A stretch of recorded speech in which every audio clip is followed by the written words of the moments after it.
Bà sụt đây bảo bốn ngày đây hai tìm Paul khai đập pi bị bom phay pram ngày đi chỉ ngày nhỏ mấy căng đi pi nào bảo bốn nè nào bốn mấy căng ôi bảo bốn ơi nè pre đại sa hai thom lo nào bảo bốn nè thom nè mới đi mua tiền bảo bốn nè bảo bốn mấy căng nhỏ thay ngày ti bom Paul khai đập pi bị bom phay pram nè bảo bốn nên bảy thôi bốnนี่đi chmo bên này អត់ដល់បាយអី giờ toàn bảy cho bảo bốn nè អត់ដល់បាយ ok បងប្អូនមើលតិចទៀតណាបងប្អូនដូចខ្ញុំបញ្ជាក់ប្រាប់បងប្អូនអញ្ចឹងគឺជាង10000គូគឺជាង10000គូណាបងប្អូនណាឲ្យសិស្សប្រហែលជាបាន3-4000គូហ្នឹងចន្លោះហ្នឹងសិស្សគាត់យកមេពុយហ្នឹងយកទៅកាត់ធ្វើជាសាច់លក់តែម្ដងណាបងប្អូនណានោះអាក្រហមនោះគេបង នេះនេះ អូនេះញីមើលញីតិចមើលច្រើនណាស់ ពុកណៃ អូនេះគឺអូខេចាំមើលមេពុយអស់មកហើយមើលរែងម្ដងបងប្អូននឹងរែងណាបងប្អូន ពុកចាប់ណាទៅ ហើយនេះនឹងពងចាប់ទៀតណាបងប្អូនច្រើនណាស់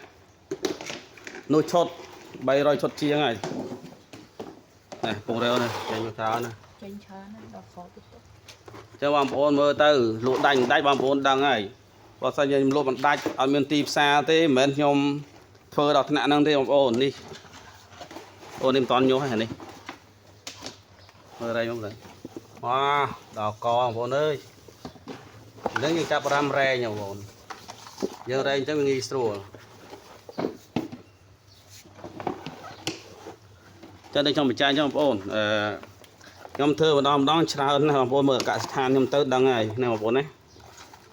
កសិដ្ឋានខ្ញុំស្រុកខ្មែរហ្នឹងបងប្អូនដឹងហើយណាបងប្អូនគឺជាង10000គូណាបងប្អូនខ្ញុំមិននិយាយលេងទេគាត់តែឲ្យសិស្សហ្នឹង3-4000គូបាត់ហើយ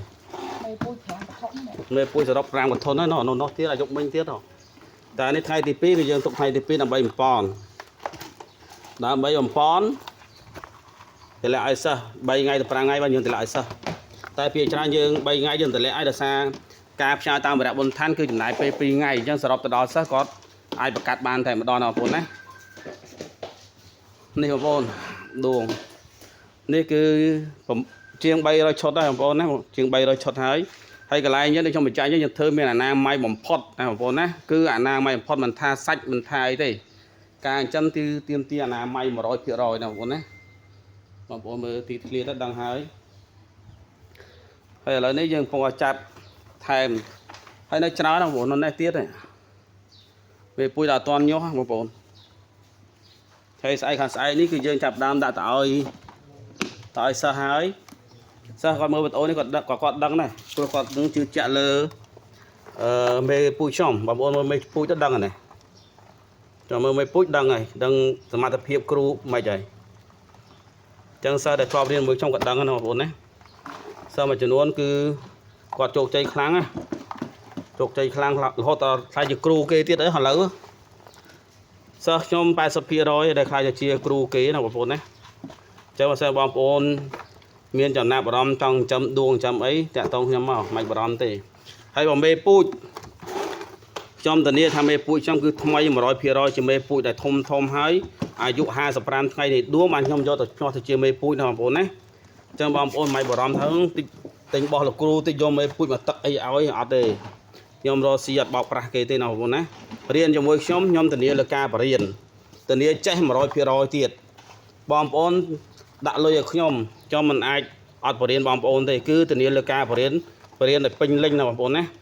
ហើយធានាថាចេះគឺ 100% ទៀតណាបងប្អូនណាចឹងបងប្អូនមើលមេពូជខ្ញុំមួយធ្វើដឹងហើយបងប្អូនហើយថ្មីហើយបើសុខភាពវិញមិននិយាយហ្មងដួងអាយុ55ថ្ងៃបងប្អូនបានខ្ញុំយកទៅធ្វើជាមេពូជណាបងប្អូនណាចឹងវីដេអូនេះគឺខ្ញុំចង់បង្ហាញថាការចិញ្ចឹមដួងខាងខ្ញុំគឺមានគុណភាពមានបច្ចេកទេសត្រឹមត្រូវណាបងប្អូនណា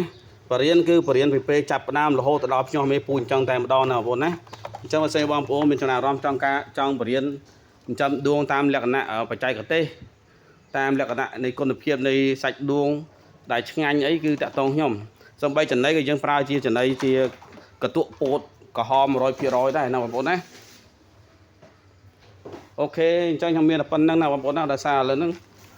ពងរែងណាបងប្អូននេះ នឹងការរែងអញ្ចឹងអរគុណច្រើនសម្រាប់តាមដាននៅវីដេអូនេះបងប្អូនណាអរគុណ